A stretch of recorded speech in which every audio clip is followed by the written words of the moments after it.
Hello students, I am doctor Vinod Kamle. इस chapter में हम लोग देख रहे हैं कंपनी फॉर्मेशन में कौन से स्टेजेस आते हैं। तो बेसिकली 3 स्टेजेस के बारे में हम लोग पढ़ रहे थे, जिसमें से प्रमोशन स्टेज हमारा हो गया था। इनकॉर्पोरेशन स्टेज भी हमने देखा, जहां पे कंपनी को हम लोग रजिस्टर करते हैं। सो किस तरीके से कंपनी को ऑनलाइन इनकॉर्पोरेट कर सकते हैं, ऑफलाइन इनकॉर्पोरेट कर सकते हैं, वो दोनों भी हमने देखा है। अभी थर्ड स्टेज है कमेंसमेंट ऑफ बिजनेस। कमेंसमेंट का मतलब क्या होता है? Starting the business. आप लोग बिजनेस को शुरू कर रहे हो। ओके, तो ये स्टेज में क्या क्या होता है उसके बारे में हम लोग डिटेल में पढ़ते हैं। सबसे पहले कमेंसमेंट ऑफ बिजनेस के अंदर आप लोगों को 2 कंडीशंस याद रखनी है। एक कंडीशन ऐसी है जहां पे आपकी पब्लिक कंपनी हो या प्राइवेट कंपनी हो, लेकिन आपका शेयर कैपिटल नहीं है। तो जब आपका शेयर कैपिटल नहीं होता है, तो आप आपके बिजनेस एक्टिविटी शुरू कर सकते हो सर्टिफिकेट ऑफ इनकॉर्पोरेशन मिलने के बाद में। ओके, आप लोगों को दूसरे सर्टिफिकेट की जरूरत नहीं है, उसके लिए वेट करने की जरूरत नहीं है।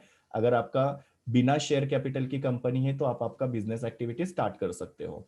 लेकिन अगर आपकी पब्लिक कंपनी या प्राइवेट कंपनी है और शेयर कैपिटल के साथ है आपकी कंपनी, मतलब आपने शेयर कैपिटल आपका है, तो उस केस में 2 नवंबर 2018 से आप लोगों को certificate of commencement of business ये रजिस्टर ऑफ कंपनी के पास से ऑब्टेन करना कंपलसरी है। इसका मतलब आपको ये सर्टिफिकेट तो रिसीव करना ही है, उसके साथ साथ आप लोगों को ये सर्टिफिकेट के लिए भी वेट करना है। ये 2 सर्टिफिकेट होने के बाद में ही इस केस में आप लोग क्या कर सकते हो, आपका बिजनेस एक्टिविटी स्टार्ट कर सकते हो। तो ये 2 कंडीशन आप लोग याद रखना, इसके ऊपर ऑब्जेक्टिव आ सकते हैं। अगर आपके पास शेयर कैपिटल नहीं है तो सर्टिफिकेट ऑफ इनकॉर्पोरेशन के बाद में आप लोग आपका बिजनेस एक्टिविटी स्टार्ट कर सकते हो। अगर आपका शेयर कैपिटल है तो आप लोगों को सर्टिफिकेट ऑफ इनकॉर्पोरेशन के साथ साथ दूसरा जो सर्टिफिकेट है जिसका नाम है certificate of commencement of business, वो भी ऑब्टेन करना कंपलसरी है 2 नवंबर 2018 से। अभी हम लोग देखते हैं कि सर्टिफिकेट ऑफ कमेंसमेंट ऑब्टेन करने में क्या क्या स्टेप्स इन्वॉल्व होते हैं। सबसे पहले है filing of the declaration by the directors. Director को एक डिक्लेरेशन जो होता है वो आरओसी को सबमिट करना पड़ता है 180 डेज में। उसका एक प्रिस्क्राइब फॉर्म होता है। ओके, और उसका एक फीस पे करके आप लोगों को वो डिक्लेरेशन सबमिट करना पड़ता है।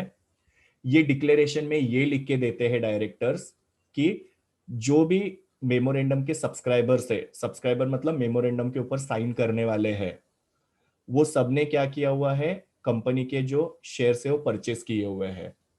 एक चीज याद रखना, जो भी कंपनी के डायरेक्टर्स होते हैं उन लोगों को कंपनी की कुछ शेयर्स परचेस करने पड़ते हैं, जिनको क्वालिफिकेशन शेयर्स बोलते हैं। वो नॉर्मल शेयर के जैसा ही होता है, बट बिकॉज डायरेक्टर्स उसको परचेस कर रहे हैं उसको क्वालिफिकेशन शेयर बोलते हैं।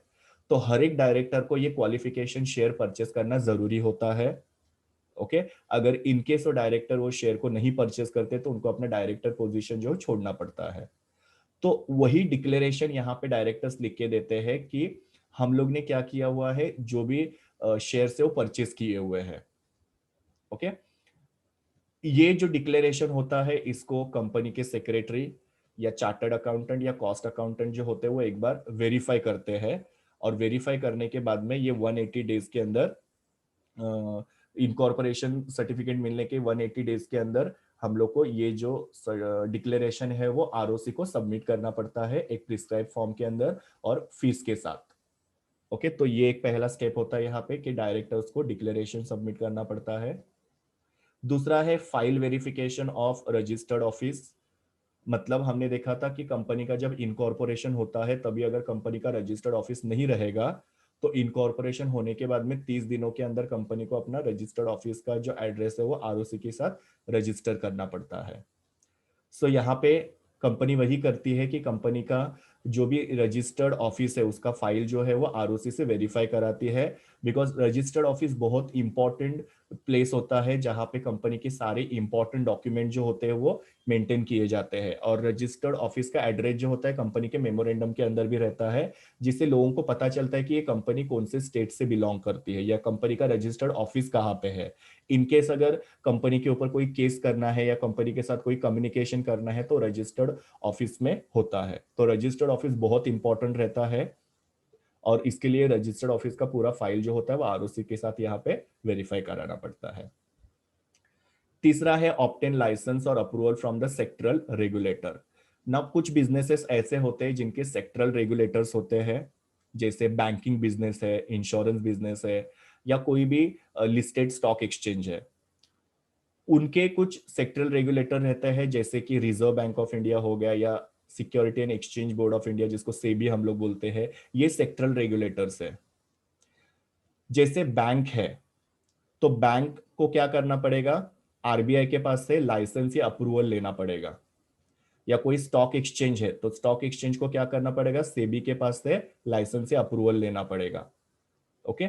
और ये जो लाइसेंस से अप्रूवल आप लोग ले रहे हो, ये लाइसेंस अप्रूवल आप लोगों को क्या करना पड़ेगा, आरओसी को सबमिट करना पड़ेगा।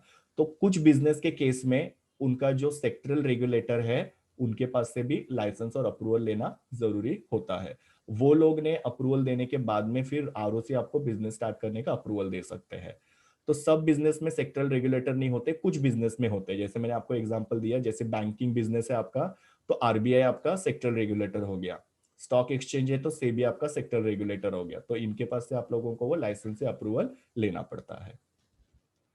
उसके बाद में आप लोग आपके बिजनेस की एक्टिविटी शुरू कर सकते हो, बिकॉज यहाँ पे आप लोगों को क्या होता है, ये सब चीजें आपने सबमिट की, जो भी डिक्लेरेशन वगैरह है वो सब आपने सबमिट किया आरओसी को। उसके बाद में आरओसी जो है आप लोगों को एक सर्टिफिकेट देता है, जो है certificate of commencement of business. इसका मतलब क्या है, you can start your business activity. So जो भी पब्लिक कंपनी है, प्राइवेट कंपनी है, वो अपना बिजनेस शुरू कर सकते हैं या अपना कैपिटल रेजिंग वगैरह का एक्टिविटी शुरू कर सकते हैं। जो भी पब्लिक कंपनीज होते हैं वो लोग प्रोस्पेक्टस इशू कर सकते हैं, और प्रोस्पेक्टस के थ्रू वो लोगों को इनवाइट कर सकते हैं कंपनी के शेयर्स वगैरह परचेस करने के लिए, क्योंकि अभी कंपनी को क्या करना है, अपना कैपिटल रेज करके अपना बिजनेस शुरू करना है। तो सारे डॉक्यूमेंट आपने यहाँ पे सबमिट किए, जो भी आपका वो डिक्लेरेशन डायरेक्टर का वगैरह था वो सब, और आप लोगों को आरओसी ने ये सर्टिफिकेट दे दिया। उसके बाद में आप आपका कैपिटल रेजिंग करके बिजनेस शुरू कर सकते हो। तो ये सब स्टेप्स इन्वॉल्व होते हैं कमेंसमेंट बिजनेस के अंदर। ये मेरे यूआरएल है जहां से मैंने इमेजेस लिए हैं। Thank you students, please do like, share, comment and subscribe to my YouTube channel, and also recommend my channel to your friends. We will meet in the next video.